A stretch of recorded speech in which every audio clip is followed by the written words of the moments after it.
কেমন মেয়ে মানুষ তুমি, যে আজ পর্যন্ত আমাকে বাবা হওয়ার সুখ দিতে পারলে না? আমার জায়গায় অন্য কেউ থাকলে কবেই তোমাকে ছেড়ে দিত। কেন বেহায়ার মতো এখনো এখানে পড়ে আছো? চলে কেন যাচ্ছ না আমার সামনে থেকে, আমার জীবন থেকে? এতক্ষণ ধরে সাফওয়ানের বিষাক্ত তীরের ন্যায় কথাগুলো চুপচাপ শুনছিল সাউদা। এতদিন বাহিরের মানুষের থেকে এই কথাগুলো শুনে যতটা না কষ্ট পেত, তার চেয়ে হাজার লক্ষ গুণ পেল আজ। নিজের ভালোবাসার মানুষটি থেকে এমন তিক্ত কথা কোনো মানুষই আশা করে না। সেখানে সাফওয়ান তো সাউদার প্রাণ ভোমরা। প্লিজ আমাকে একটু শান্তি দাও, আমাকে মুক্তি দাও এই যন্ত্রণা থেকে। সাউদার সামনে হাত জোর করে কথাগুলো বলে সাফওয়ান।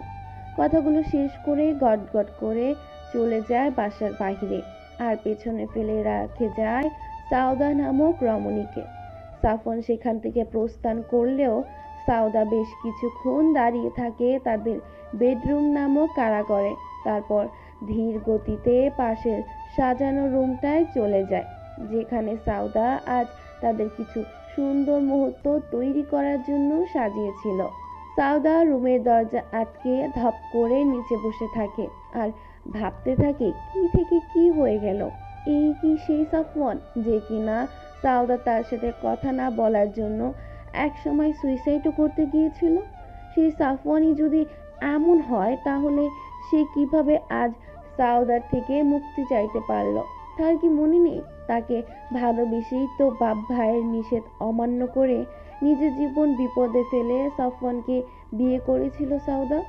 সাউদা পুরো রুমটাতে একবার চোখ বুলিয়ে নেয়। রুমটা বিভিন্ন ধরনের বেলুন আর বাচ্চাদের ছবি দিয়ে খুব সুন্দর করে সাজিয়েছিল। কেন সাজিয়েছিল? কারণ সে সাফওয়ানকে জানাতে চেয়েছিল তারা দুজন থেকে তিনজন হতে চলছে। আল্লাহ তাদের ডাক শুনে তাদের ঘর আলো করে কাউকে পাঠাতে চলছে, যে কিনা সাফওয়ানকে মা আর সাফওয়ানকে বাবা বলে ডাকবে। কিন্তু কি থেকে কি হয়ে গেল জানানোর আগেই সব শেষ করার কথা বলে চলে গেল সাফওয়ান। সেখানে বসেই রাত শেষ করলো সাউদা। ফজরের আজান কানে এলো। জায়গা থেকে উঠে অজু করে এসে নামাজ আদায় করতে লাগলো। মোনাজাতে সাউদা শুধু দুটো জিনিস চাইল, একটা তার নিজের আর জন্য, আর একটা তার সন্তানের জন্য। নিজের জন্য সাউদা চাইল ধৈর্য। মহান রব্বুল আলামিনকে বলল তাকে যেন সব ঝড়ঝাপটা সহ্য করার ধৈর্য দেন। আর বাব্বুর জন্য চাইল সে যাতে পৃথিবীতে সুস্থ সবলভাবে আসে। সারাদিন পেরিয়ে রাত হয়ে এলো, তাও সাফওয়ান এলো না। সাউদার এবার চিন্তা হতে লাগলো। সে দুপুর থেকে সাফওয়ানকে কল দিচ্ছে, কিন্তু ধরছে না সাফওয়ান। বিকেল থেকে ব্যস্ত বলা শুরু হয়, তার মানে তার নাম্বার সাফওয়ান ব্লক করেছেন। তার কাছে সাফওয়ানের যতগুলো ফ্রেন্ডস আর কলিগের নাম্বার ছিল সকলের কাছে ফোন দিয়েছে, কিন্তু সকলের একটাই উত্তর, সাফওয়ান তাদের সাথে নেই। রাত পেরিয়ে আবার নতুন সকাল হলো, কিন্তু সাফওয়ানের কোনো খবর নেই। মানুষটা তো এই 5 বছরের সংসারে কখনো তো এমন করেনি। তাহলে কি সাউদার জন্য বাসায় আসছে না? তাকে সাফওয়ান নিজের জীবনে আর চাইছে না? এটাই বোঝানোর জন্য কি তার এই গৃহত্যাগের সিদ্ধান্ত? তাহলেই বেশ, যার গৃহ সেই থাকুক, সাউদাই চলে যাবে, মুক্ত করে দিয়ে যাবে সাফওয়ানকে। সাউদা সাজানো রুমটায় একবার চোখ বুলিয়ে সেই রুম থেকে বের হয়ে যায়। ফিরে আসে একটা তালা নিয়ে। তালা মারার আগে আরও একবার রুমটায় নজর বুলিয়ে তালা লাগিয়ে দেয়। প্রেগন্যান্সি রিপোর্টটাও সেই রুমেই রেখে দিয়েছে। আর কবে না কবে এই রুম খুলবে সাফওয়ান, তার ঠিক নেই। তাই এই রুমেই রাখা সেফ মনে হচ্ছে তার। এই রুমটা তারা তাদের বেবির জন্য ডেকোরেট করেছিল। বেবি তো আসতে চলছে, কিন্তু বেবির বাবাই তো তাকে রাখতে চাইছে না। তাহলে কেন সে পরে থাকবে এখানে? সে তার বেবিকে নিয়ে দিব্যি ভালো থাকতে পারবে। তার কাউকে লাগবে না, না তার সাফওয়ানকে লাগবে আর না তার পরিবারকে। আর যেই বাবা মার কথা অমান্য করে সাফওয়ানকে বিয়ে করলো, তাদের কাছে যাবে কোন মুখে? তাই সে সিদ্ধান্ত নিয়েছে একাই মানুষ করবে তার বাচ্চার। সওদা যথেষ্ট এডুকেটেড মেয়ে, বিয়ে করার পরেও শত কষ্ট সয়েছে, তাও পড়ালেখাটা ছাড়েনি। কে জানতো তার এমন সাজানো সংসার তার ভালোবাসার মানুষটি ভেঙে দিবে। সাউদা তাদের বেডরুমে এসে জাস্ট কয়েকটা সালোয়ার স্যুট, তার বিয়ের শাড়ি আর তার জমানো 30,000 টাকা নিয়ে রেডি হয়ে নেয়। বেড সাইড টেবিল থেকে তাদের বিয়ের ছবির ফ্রেমটা হাতে নিয়ে কিছুক্ষণ তাকিয়ে থাকে সেটার দিকে, তারপর সেটাও ব্যাগের মধ্যে ঢুকিয়ে নেয়। কাভার্ড খুলে সাফওয়ানের ডায়েরিটা হাতে নেয়। এই ডায়েরিটা সাউদাই সাফওয়ানকে গিফট করেছিল। ডায়েরিটাতে তাদের ভার্সিটি লাইফের স্মৃতির মধুর দিনগুলো কথা লিখে রাখতো সাফওয়ান। ডায়েরিটার কয়েকটা পৃষ্ঠা পড়ে সাউদা। এই ডায়েরির প্রতিটা লাইন তার টৌতস্থল, তাও আবার পড়ে সাউদা। তারপর পেছনে কয়েক পৃষ্ঠা বাদ দিয়ে লিখতে শুরু করে সাফওয়ানকে উদ্দেশ্য করে কয়েকটা লাইনের কথা। সাফওয়ান, আমার প্রেমিক পুরুষ, আমার আরাধনার পুরুষ, আমার শত রাত জেগে নির্ঘুম থাকার পুরুষ। কেন এমন বদলে গেলে একটা বাচ্চার জন্য? একটা বাচ্চা এতই ক্ষমতা রাখে আমার প্রতি তোমার ভালোবাসাগুলোকে নিঃশেষ করার? কই, আমার ভালোবাসাগুলো তো করলো না নিঃশেষ। আমি তো তোমাকে এখনো অনুভব করি। তোমার উপস্থিতি এখনো আমার হৃদয় মাঝে ঝড় তুলে, কাঁপিয়ে তোলে সমস্ত কায়া। এতদিন সকলে বলতো বন্ধা, কাল তুমিও বলে দিলে আমার ভালোবাসাকে তুচ্ছ করে দিলে একটা বাচ্চার জন্য। আমি জানি একটা বাচ্চার সংসার জীবনে কতটা ভূমিকা রাখে, তাই বলে আমার ভালোবাসাকে এমন করে অপমান করবে, এই অধিকার তো আমি তোমাকে দেইনি। যাই হোক, ভালোবাসার মানুষ একটা কেন 10টা অপমান করলেও আমি সাউদা ক্ষমা করে দিই। সেখানে তুমি তো আমার প্রাণ। তুমি বললে আমি নিজের প্রাণটাই না উৎসর্গ করি তোমার জন্য। আগে লোকমুখে শুনতাম পুরুষ মানুষের সফলতা আসলে সে নাকি সবার আগে তার শখের নারীকে ত্যাগ করে। সবাই আমাকে বলতো তুমিও নাকি আমার সাথে এমন করবে। আমি বিশ্বাস করতাম না। আমি তাদের গল্প করে বলতাম সবাই কি আর আমার সাফওয়ান যে তার সফলতা পর আমাকে ত্যাগ করবে? আমার সাফওয়ান সব পুরুষদের থেকে ভিন্ন। সে সব কিছু ত্যাগ করলেও আমাকে ত্যাগ করতে পারবে না। কিন্তু দেখো, তাদের কথাই সত্য হয়ে গেল। সফলতা আসলো ঠিকই, কিন্তু নিজের সাথে নিয়ে আসলো আমাকে নিঃশেষ করার অস্ত্র। এমন হবে জানলে আমি আল্লাহর কাছে চাইতাম না তোমার সফলতা।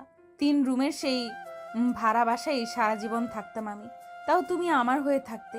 বেশ কিছুদিন পরেই আমার প্রতি তোমার বিরক্তি দেখতে পাচ্ছিলাম। ভেবেছিলাম কাজের প্রেশার, কিন্তু আমি মনে হয় ভুল ছিলাম। তোমার জীবনে যে নতুন বসন্তের আগমন ঘটেছে, তাই আমাকে এখন শীতের রিক্তা লাগছে। মনে আছে একদিন বলেছিলে সাউদা তুমি হিনা বৃথা সব আমার এই জীবনে? সেই তুমি কিনা আজ আমাকে তোমার জীবন থেকে চলে যেতে বললে। আমি চলে যাচ্ছি ভালোবাসা। তুমি নিজের মুখে আমার থেকে কিছু একটা চাইলে, আর আমি সাউদা তা দেব না তোমায়, তা কি করে হয়? তুমি আমার কাছে মুক্তি চাইলে আমি কি না দিয়ে থাকতে পারি? আমি তোমায় মুক্ত করে চলে গেলাম। ভালো থেকো আমার ভালোবাসা। অন্যের সাথে আমাদের পথ চলা এইটুকুই ছিল, তার সমাপ্তি হলো আজ। নতুন কাউকে নিয়ে সংসার সাজিও, যে তোমাকে বাবা হওয়ার সুখ দেবে। আমার দোয়া সারা জীবন তোমার জন্য থাকবে। লেখাটা একটু বড় হয়ে গেল, তার জন্য সরি। আর হ্যাঁ, ডিভোর্স নিয়ে চিন্তা করো না, আমি সুযোগ বুঝে পাঠিয়ে দেব। কারণ হিসেবে থাকবে তোমাকে বাবার সুখ দিতে আমি ব্যর্থ, তাই আমাদের এই বিচ্ছেদ। আমি আর কখনোই তোমার সামনে ভালোবাসার দাবি নিয়ে দাঁড়াবো না। এটা সাউদা বিনতে আজাদের ওয়াদা। ইতি, তোমার কেউ না। কথাগুলো লিখতে লিখতে প্রায় পুরোটা পৃষ্ঠা সাউদার চোখের পানিতে ভিজে গেল। লেখা শেষ হলে ডায়েরির ভাঁজে কতগুলো ছবি রাখলো সাউদা। ডায়েরিটাকে রাখার জন্য আবার কাবার্ড খুলে সাফওয়ানের কাপড়ের ভাঁজে রেখে কাবার্ড বন্ধ করে দিল। শেষবারের মতো নিজেদের ঘরটাকে একবার দেখে নিল। না, আর এক মুহূর্ত এখানে থাকা যাবে না, তাহলে আবারও মায়া বাঁধনে পড়ে যাবে। তাড়াতাড়ি করে রুম থেকে ট্রলি ব্যাগটা নিয়ে বের হয়ে গেল। সদর দরজা দিয়ে বের হওয়ার আগে শেষবারের মতো নিজের হাতে সাজানো সংসারটাকে দেখে নিল সাউদা। 5 রুমের বিশাল ফ্ল্যাটটায় সাজানো সংসার ছেড়ে যাওয়ার সময় সাউদারও মনে হতে লাগলো এই মুহূর্তে তার প্রাণটা আল্লাহ নিয়ে নিল সবচেয়ে বেশি ভালো হতো। মা অনামিকা রাতুল গ্রামের বাড়ি থেকে যখন বাসায় আসবে, তখন তাকে না দেখে কি দুশ্চিন্তা করবে, নাকি খুশি হবে এই ভেবে বন্য মেয়ে থেকে তারা মুক্তি পেল। না, আর কিছু ভাবতে চায় না সাউদা। ফ্ল্যাটে তালা লাগিয়ে হাঁটা শুরু করে নতুন জীবনের উদ্দেশ্যে। এই জীবনের পথ চলা যে খুব একটা ভালো হবে তা না, এখন থেকেই হালকা আভাস পাচ্ছে। বিল্ডিং এর নিচে নেমে সাউদা সিকিউরিটি গার্ডের কাছে যায়। বয়স্ক সিকিউরিটি গার্ডটা তাকে মেয়ের মতো স্নেহ করে। সাউদা তার কাছে গিয়ে তাদের ফ্ল্যাটের চাবিটা এগিয়ে দিয়ে বলে, চাচা, চাবিটা আপনার কাছে রাখেন, ও এসে পড়লে দিয়ে দিয়েন। কালকে ও ফ্ল্যাটের চাবিটা নিয়ে যেতে ভুলে গিয়েছে। ও যদি আমার কথা জিজ্ঞেস করে তাহলে বলবেন আমার এক বান্ধবীর বাসায় গিয়েছি। আচ্ছা আম্মা। সিকিউরিটি চাচা চাবিটা নিজের হাতে নিয়ে বলে। সাউদা আবারও তাকে বলে, চাচা যাই তাহলে, ভালো থাকবেন, নিজের আর চাচার শরীরের যত্ন নেবেন, আর আমাদের জন্য দোয়া করবেন। যাও না, আসি বলতে হয় আম্মা। ওই তুমি মা আল্লাহর নাম নিয়া। সাউদা নিজেদের অ্যাপার্টমেন্টের সামনে একটা সিএনজি পেয়ে যায়। ওটা চড়েই চলে যায় অজানা উদ্দেশ্যে। সাফওয়ান সেই দিনও আসে না, তার পরের দিন আসে। সাফওয়ান নিজের গাড়ি পার্ক করে লিফটে উঠবে, তখন সিকিউরিটি চাচা তাকে ডাক দেয়। সিকিউরিটি গার্ড চাচা তাদের তাড়াতাড়ি করে হেঁটে এসে চাবিটা এগিয়ে দিয়ে বলে, স্যার, চাবি তো ডক্টর আম্মা দিয়া গেছে, আর কইয়া গেছে হ্যারে নাকি এক বান্ধবীর বাসায় গিয়েছে। আপনার নাকি চাবি নিয়ে যাননি, তাই আমরা চাবি দিয়ে গেছি। সাফওয়ান সিকিউরিটি চাচার কথা শুনে একটু অবাক হয়। সাউদা তাকে না বলে এই 5 বছর কোথাও যায়নি, তাহলে আজ হঠাৎ তার উপর আবার ফ্ল্যাটের চাবি দিয়ে গেছে তার নাম করে। বিষয়টা তার কাছে সুবিধার লাগে না, সে কিছু বলে না। সিকিউরিটি চাচার কাছ থেকে চাবিটা নিয়ে লিফটে করে চলে যায় নিজেদের ফ্ল্যাটে। সাফওয়ান আর সাউদার গল্পটা শুরু হয় আজ থেকে 5.5 কি 6 বছর আগে। সাউদা, যার পুরো নাম সাউদা বিনতে আজাদ, আর সাফওয়ানের পুরো নাম সাফওয়ান জুহাইর আবির। সাউদা 3 ভাই বোনের মধ্যে মেঝো। তার বাবা একজন সরকারি চাকরিজীবী, মা গৃহিণী। তার বড় ভাই ভার্সিটিতে শিক্ষার্থী থাকাকালীন 2 বন্ধুর সাথে পার্টনারশিপে একটা ছোট্ট বিজনেস শুরু করে, যা বর্তমানে ভালোই উন্নতি করেছে। আর ছোট ভাই বর্তমানে এইচএসসি দিয়েছে। সাফওয়ানরাও 3 ভাই বোন, সাফওয়ান বড়, তারপর রাতুল যে কিনা এইচএসসি দিচ্ছে। সাউদার ভাই আয়মান আর সাফওয়ানের ভাই রাতুল, তারা দুজন বেস্ট ফ্রেন্ড। বলতে গেলে তারা দুজন দুজনকে ছাড়া অচল। এবং তাদের সবার ছোট অনামিকা, যে 8ম শ্রেণীর ছাত্রী। সাফওয়ান আর সাউদার পরিচয় হয় তাদের ভার্সিটিতে। উচ্চ মাধ্যমিক ঘরের সাউদা প্রথম দেখায় প্রেমে পড়ে গিয়েছিল মধ্যবর্তী পরিবারের বড় ছেলে সাফওয়ানের।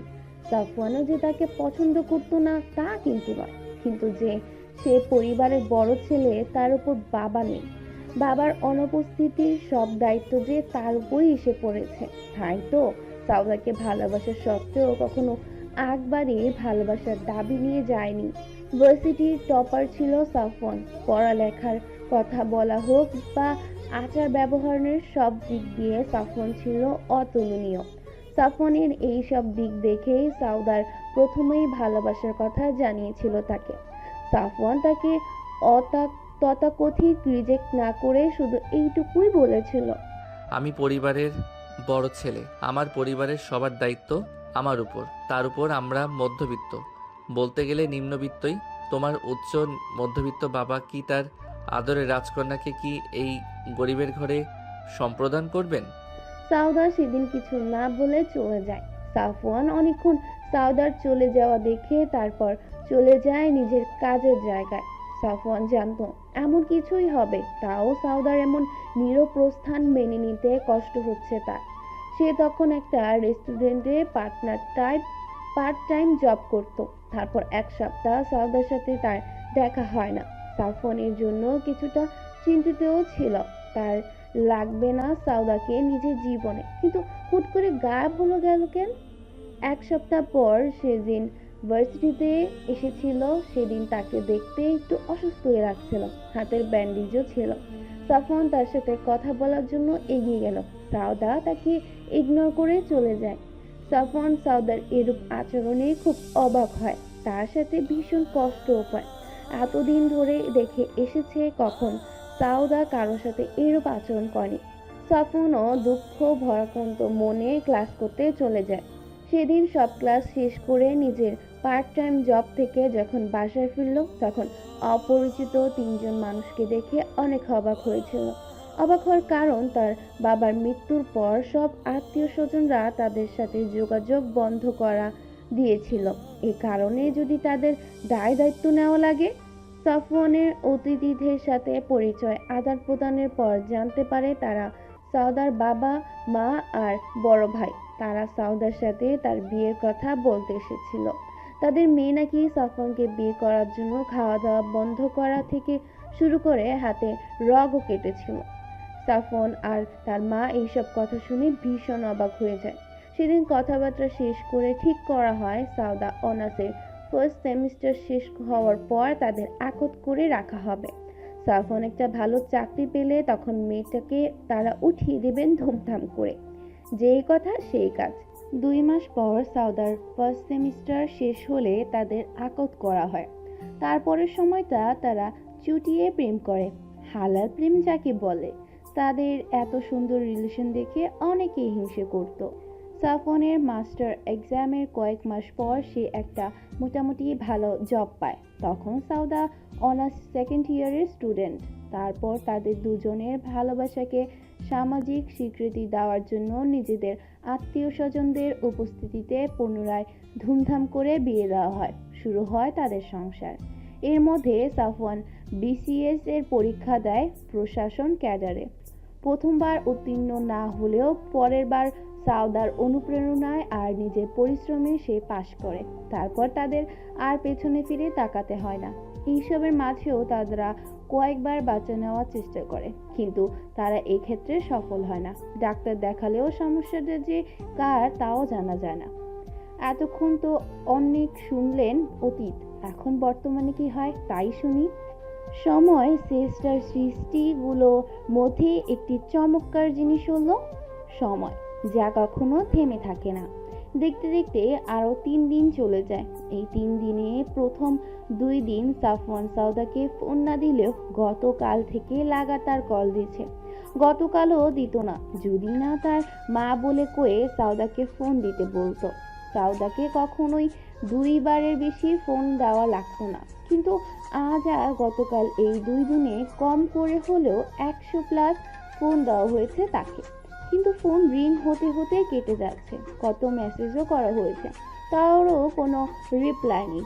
এখন তো আবার বন্ধ বলছে। সাফওয়ানের চিন্তায় পাগল হওয়ার জোগাড়। কই গেল তার সাউদা, কই গেল তার বউ? সেদিন একজনের রাগ আরেকজনের উপর দেখিয়ে কি যে ভুল করেছে তা এখন হাড়ে হাড়ে টের পাচ্ছে। সাফওয়ানের কাছে সাউদার যত ক্লাসমেট ফ্রেন্ড জানা ছিল সকলকেই সাফওয়ান ফোন দিয়েছে, কিন্তু কারো কাছে যায়নি বা যোগাযোগ করেনি সাউদা। আচ্ছা, তোমার সাথে সাউদা যোগাযোগ করলে আমাকে খবর দেবে। আল্লাহ হাফেজ।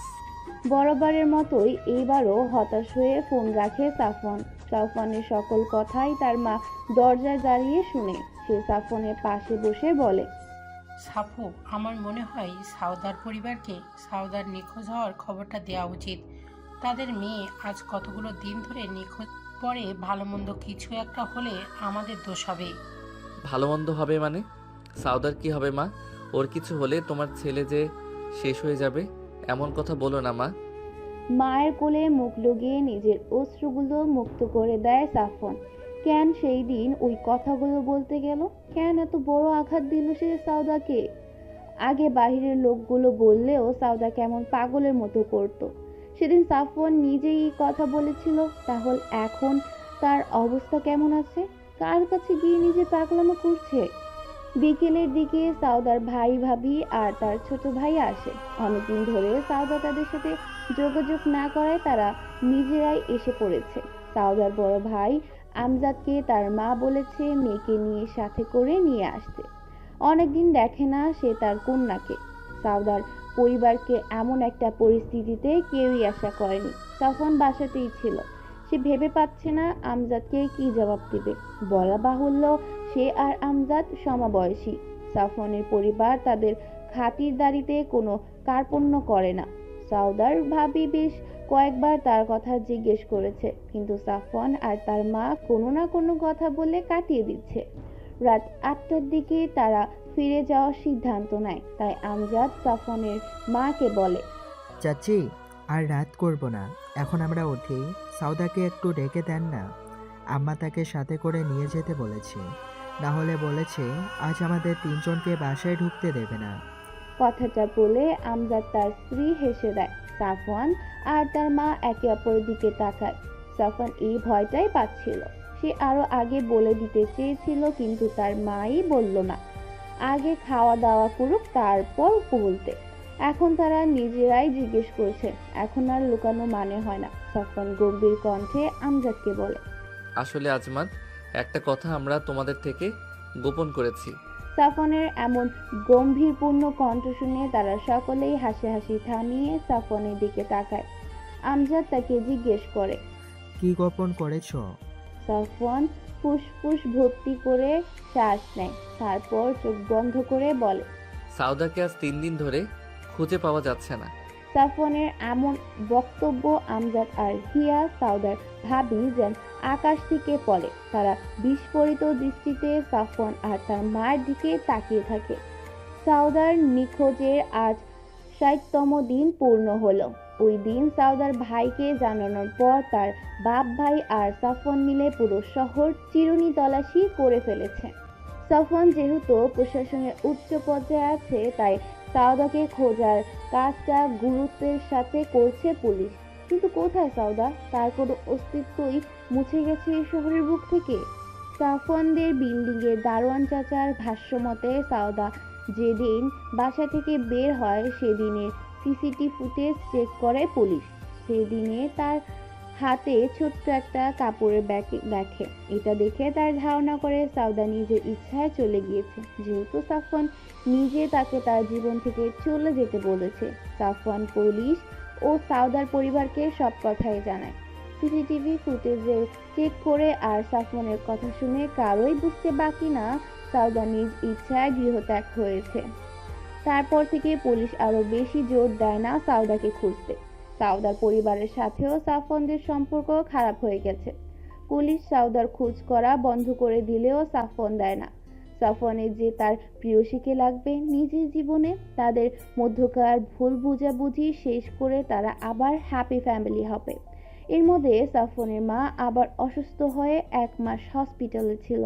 মেয়ের মতো পুত্রবধূকে হারিয়ে সে প্রচণ্ড শোকাহত হয়। তার উপর ছেলেটাও বউয়ের জন্য বলতে গেলে এক প্রকারে গৃহত্যাগী। এত টেনশন আর মানসিক চাপ না নিতে পেরে হার্ট অ্যাটাক করে বসে। সাফওয়ান ও তার ভাই বোনদের অবস্থা সংকটপূর্ণ ছিল বলে সাউদার পরিবার তাদের থেকে আর মুখ ফিরিয়ে রাখতে পারেনি। এগিয়ে এসেছিল তাদের দুঃসময়, বাড়ি দিয়েছিল সাহায্য সহানুভূতির হাত। সাফওয়ানের মায়ের অসুস্থতার জন্য সাউদাকে খোঁজার করার কাজটা অনেকটাই ঝিমিয়ে পড়েছিল। ডাক্তাররা তাকে হসপিটাল থেকে ছুটি দিলে সাফওয়ান পুনরায় পুলিশ স্টেশনে যায় সাউদাকে খোঁজার বিষয়টা নিয়ে কথা বলতে। সেখানে পুলিশদের সাথে কথা বলে এটা বুঝতে পেরেছে পুলিশরা হাল ছেড়ে দিয়েছে। তারা আর সাউদাকে খুঁজতে তেমন একটা সাহায্য সহযোগিতা করবে না। তাই সাফওয়ান নিজের উদ্যোগে সাউদাকে খুঁজতে থাকে, কিন্তু ফলাফল শূন্য। তার এমন অবস্থা দেখে তার এক কলিগের পরামর্শ দেয় একজন প্রাইভেট ডিটেকটিভ হায়ার করতে সাউদাকে খোঁজার জন্য। সাফওয়ান তাই করে। আজ তার সাথেই আবার দেখা করতে যাচ্ছে সাফওয়ান। ডিটেকটিভের নাম জুবায়ের মাহমুদ অদিল। সাফওয়ান অদিলের অফিসে এসে রিসেপশনিস্টকে তার আসার কথা জানাতে বলে অদিলকে। রিসেপশনিস্ট ফোন করে অদিলের পিএ কে সাফওয়ানের কথা বললে তাকে কিছুক্ষণ অপেক্ষা করতে বলে। কি আর করার, অপেক্ষা ছাড়া সাফওয়ান আজকাল আর কোনো কাজ নেই। আধা ঘন্টা ওর অদিলের পিএ এসে সাফওয়ানকে ডেকে নিয়ে যায়। সাফওয়ান প্রাথমিক কথাবার্তা শেষ করে কাজের কথায় যায়। অদিল বলা শুরু করে, মিস্টার জুহায়ের, আজ আপনার স্ত্রী নিখোঁজের ৬০তম দিন পূর্ণ হলো, তাই না? কিন্তু আজও আমি তার কোনো খোঁজ পেলাম না। কেউ যদি হারিয়ে যায় বা কিডন্যাপ করা হয় তাহলে তাকে খুঁজলে পাওয়া সম্ভাবনা থাকে, কিন্তু যে নিজ থেকে হারিয়ে যায় তাকে খুঁজে আদৌ কি পাওয়া যায়? আপনি বিজ্ঞ মানুষ, আপনার কাছে আমার প্রশ্ন রইল। আমি জানি না কিচ্ছু। আপনি প্লিজ আমার ওয়াইফকে খুঁজে এনে দেন, প্লিজ। আপনার যত টাকা লাগবে আমি দেব, তাও তাকে খুঁজে এনে দেন। টাকা দিলে যদি হতো তাহলে এতদিন আপনার বউ আপনার ঘরে থাকতো মিস্টার জুহায়ের, তাই নয় কি? যাই হোক, আপনার ওয়াইফের কল লিস্ট বলছে সে হারিয়ে যাওয়ার কিছুদিন আগে তিনি ডাক্তার জয়া নাম এর একজনের সাথে দেখা করেছিল। তার সাথে আপনার ওয়াইফের কি কাজ থাকতে পারে আপনি কি কিছু ধারণা করতে পারছেন? তার কাছে আমরা গিয়েছিলাম বেশ কয়েকবার, আমার একটু ট্রিটমেন্টের জন্য। কিসের ট্রিটমেন্ট জানতে পারি? সাফওয়ান অস্বস্তি হচ্ছিল অদিলকে কথাগুলো বলতে। অদিল তখন বলে, আপনার ছোট থেকে ছোট একটা ক্লু আমাদের অনেক সাহায্য করবে আপনার ওয়াইফকে খুঁজতে। তার কথা শুনে সাফওয়ান নিজের সব অস্বস্তি এক সাইডে রেখে বলে, আমরা লাস্ট কয়েক বছর ধরে ফ্যামিলি প্ল্যানিং করেছিলাম, কিন্তু বরাবরই ব্যর্থ হচ্ছিলাম। তখন আমার এক কলিগ ডাক্তার জয়ের কথা বলে। আমরা তার কাছে প্রায়ই 2 বছর ট্রিটমেন্ট নেই, কিন্তু তাও আমাদের কোনো বাচ্চা হচ্ছিল না। তারপর আমিই বলি আর কোনো ট্রিটমেন্ট নেব না, আল্লাহ যা করবেন দেখা যাবে।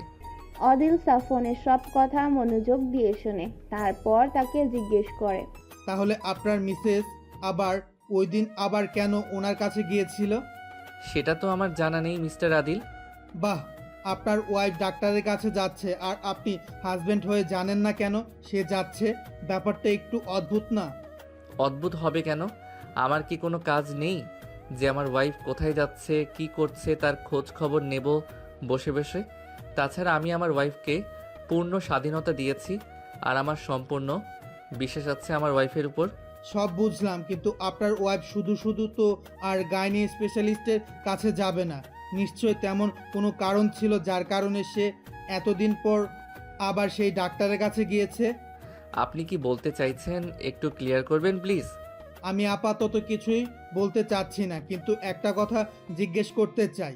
কি? আপনারা কল লিস্টের মাধ্যমে স্পষ্ট জানতে পারছেন আপনার ওয়াইফ ডাক্তার জয়ের সাথে সর্বশেষ সাক্ষাৎ করেছে, তাহলে আপনারা তাকে ইন্টারোগেট করেননি কেন? তার সাথে দেখা করলে হয়তো অজানা অনেক কিছুই জানতে পারতেন। আপনাকে কে বলল পুলিশ টিম তার কাছে যায়নি?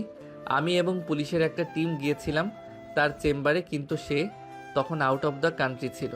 তার অ্যাসিস্ট্যান্টের কাছ থেকে জানতে পারি সে কোনো একটা কোর্সের জন্য লন্ডন গিয়েছে, আসবে 2 মাস পর।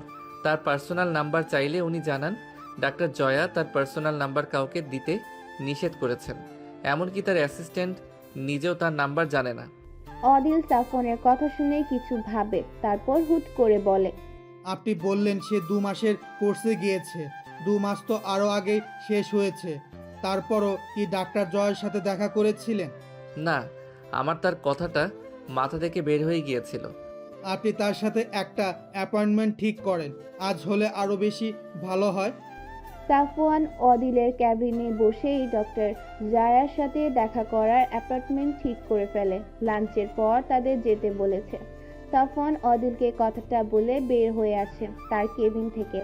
অদিলের অফিসের পাশেই একটা ক্যাফেতে বসে বাকি সময়টা কাটায়। আজ তার অফিস নেই, ছুটি নিয়েছে। সাফওয়ান ঠিক টাইমে আবার উপস্থিত হয় অদিলের অফিসে। সেখানে থেকে তারা দুজন রওনা হয় ডক্টর জায়ার উদ্দেশ্যে। আধা ঘন্টা পর তারা তাদের কাঙ্ক্ষিত জায়গায় পৌঁছে যায়। লাঞ্চের পর ডক্টর জয়া ফ্রি থাকেন, তারা ডিরেক্ট তার কেবিনে যায়। ডক্টর জায়া সাফওয়ানকে দেখে বলে, আরে মিস্টার সাফওয়ান, আপনি একা যে, আপনার মিসেস কোথায়? হঠাৎ আমার মিসেসের কথা জিজ্ঞেস করলেন যে ডাক্তার? সাফওয়ান এবং আদিল চেয়ারে বসতে বসতে জিজ্ঞেস করে সাফওয়ান। ডক্টর জায়া বলে, তাহলে কি আপনারা অন্য কোনো ডাক্তারের আন্ডারে রেখে আপনার ওয়াইফের ট্রিটমেন্ট করাচ্ছেন? মানে কি বলছেন আপনি উল্টাপাল্টা? আমার ওয়াইফের কি হয়েছে? সাফওয়ান বসা থেকে উঠে অস্থির হয়ে কথাগুলো বলে। আদিল কিছুটা আন্দাজ করতে পেরেছে বিষয়টা, তাও সে নীরবতা অবলম্বন করে। ডক্টর জয়া নিজেই বলে, আপনি এত অবাক হচ্ছেন যে কেন? আপনি কি জানেন না আপনার ওয়াইফ প্রেগনেন্ট? সাফওয়ানের দুনিয়া যেন কয়েক মুহূর্তের জন্য থেমে যায়। ডক্টর জয়া কি বলল তা তাৎক্ষণিক তার মস্তিষ্ক ক্যাচ করতে পারে না, তাই সে আবার জিজ্ঞেস করলো ডক্টরকে, আপনি কি বললেন? আমি বুঝতে পারিনি ডাক্তার, কাইন্ডলি আবার বলবেন? আমি বলেছি যে আপনার ওয়াইফ গর্ভবতী, আপনারা প্যারেন্টস হতে চলেছেন খুব শীঘ্রই। সাফওয়ানের ডক্টর জায়ার কথা শুনে মাথা ঘুরে যায়। সে দাঁড়ানো থেকে পড়ে যেতে লাগলে অদিল তার হাত ধরে ফেলে আর চেয়ারে বসিয়ে দেয়। ডক্টর জয়া তাড়াতাড়ি করে এক গ্লাস পানি দেয়। সাফওয়ান পানিটা খেয়ে থম মেরে বসে থাকে। ডক্টর জায়া খানিক বাদে জিজ্ঞেস করে, আর ইউ ওকে মিস্টার জয়ের? আপনি কি এখন একটু বেটার ফিল করছেন? সাফওয়ান হ্যাঁ বা না কিছুই বলে না। আদিল সাফওয়ানের মনের অবস্থা বুঝতে পারে, তাই সে নিজেই ডক্টর জয়াকে বলে, হ্যালো ডাক্তার, আমি Zubayer Mahmud Adil, private detective. Mister Safwan Zuhair Abir আমাকে হায়ার করেছে তার স্ত্রীর খুঁজে বের করার জন্য, যে কিনা আজ 2 মাস ধরে নিখোঁজ। ডক্টর জয়া লাস্টের কথাগুলো শুনে ভীষণ চমকে যায়। সে বলে, ও মাই গড, এই অবস্থায় সে নিখোঁজ?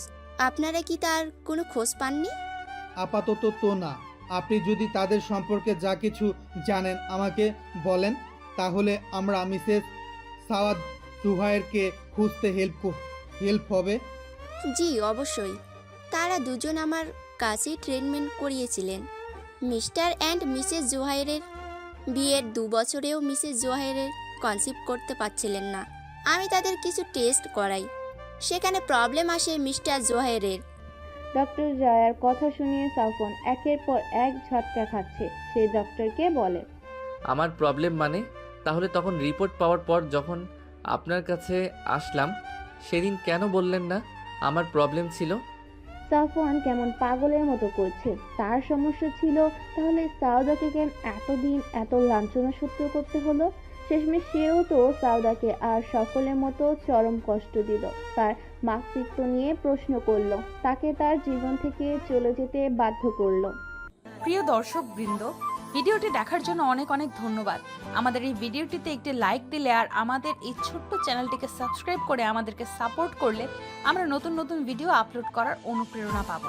আমাদের চ্যানেলটি সাবস্ক্রাইব করে আমাদের সাথে জুড়ে থাকুন এবং এইরকমই ভিডিও দেখতে থাকুন। ধন্যবাদ।